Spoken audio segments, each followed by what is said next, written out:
Hey guys, today we are going to talk about real estate values and should we tap into our home equity as real estate values rise. Um, we're going to review an article that was published September 5th of 2022 by Liz Weston, and it's titled "Should You Tap Your Home Equity uh, as Real Estate Values Rise?" And it's on OregonLive.com/advice. So she goes on by saying, uh, soaring real estate values mean many homeowners are awash in equity. The difference between what they owe and what their homes are worth.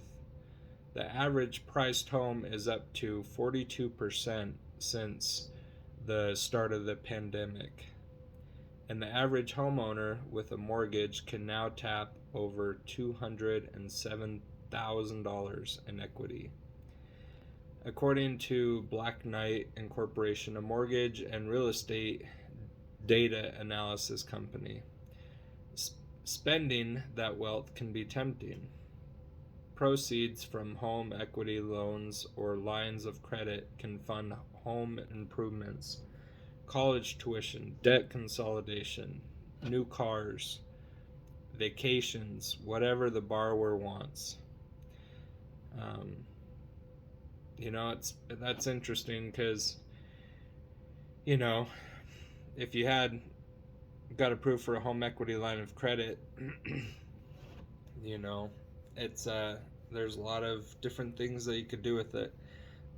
And it definitely would be tempting for sure. But just because something can be done, of course, doesn't mean it should be done. One risk of such borrowing should be pretty obvious. You're putting your home at risk. If you can't make the payments, the lender could foreclose and force you out of your house. Also, as we learned during the Great Recession of 2008 through 2009, housing prices can go down as well as up.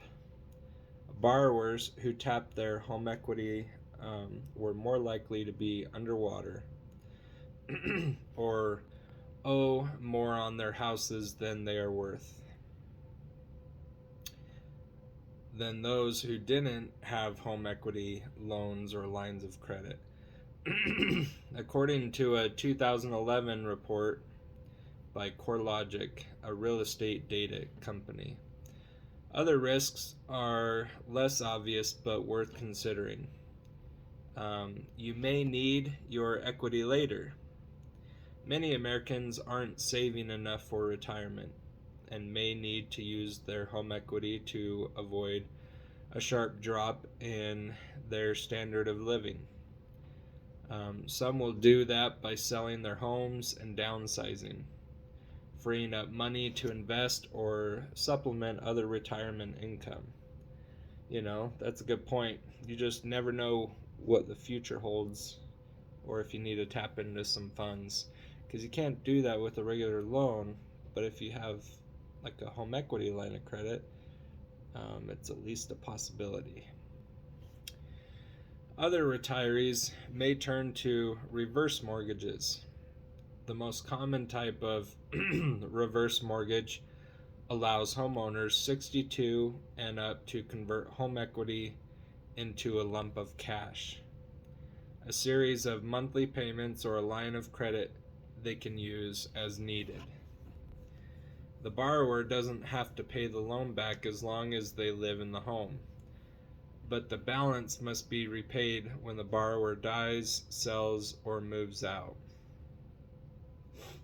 Another potential use for home equity is to pay for a nursing home or other long-term care. A private room in a nursing home costs a median $7,908 per month in 2021, according to Genworth, which provides long-term care insurance.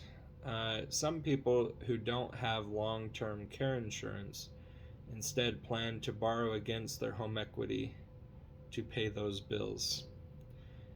Clearly, the more you owe on your home, the less equity you'll have for other uses. In fact, a big mortgage could preclude you from getting a reverse mortgage at all. To qualify, you either need to own your home outright or have a substantial amount of equity, at least 50% and perhaps more. She goes on by saying, you're deeply in debt. Using your home equity to pay off much higher rate debt, such as credit cards, can seem like a smart move. After all, home equity loans and lines of credit tend to have much lower interest rates. If you end up filing for bankruptcy, though, your unsecured debts, such as credit cards, personal loans, and medical bills, typically would be erased. Debt that's secured by your home, such as mortgage and home equity borrowing, typically is not. Before you use home equity to consolidate other debts, consider talking to a nonprofit credit counseling agency and to a bankruptcy attorney about your options. Now, what you're buying won't outlive the debt. It's rarely, if ever, a good idea to borrow money for pure consumption, such as vacations or electronics. Ideally, we should only borrow money for purchases that will increase your wealth. A mortgage to buy a home that will appreciate, for example, or a student loan that results in higher lifetime earnings. If you're planning to borrow home equity to pay for something that won't increase in value, at least ensure that you aren't making payments long after its useful life is over. If you're using home equity to buy a vehicle, consider limiting the loan term to 5 years so that you're not facing big repair bills while still paying down the loan. Home equity loans typically have fixed interest rates and a fixed repayment term of anywhere from 5 to 30 years.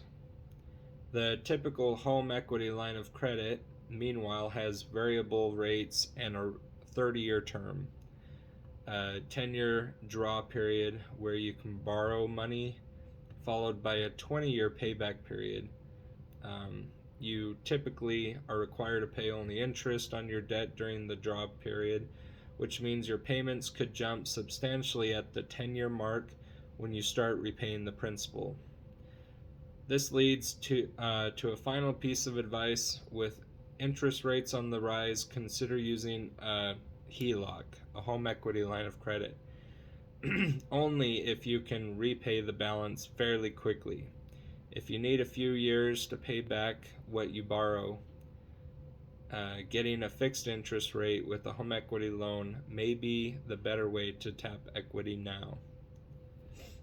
So those are some good thoughts. This column was provided to the Associated Press by the personal finance website NerdWallet. Liz Weston is a columnist at NerdWallet. She's a certified financial planner and author of Your Credit Score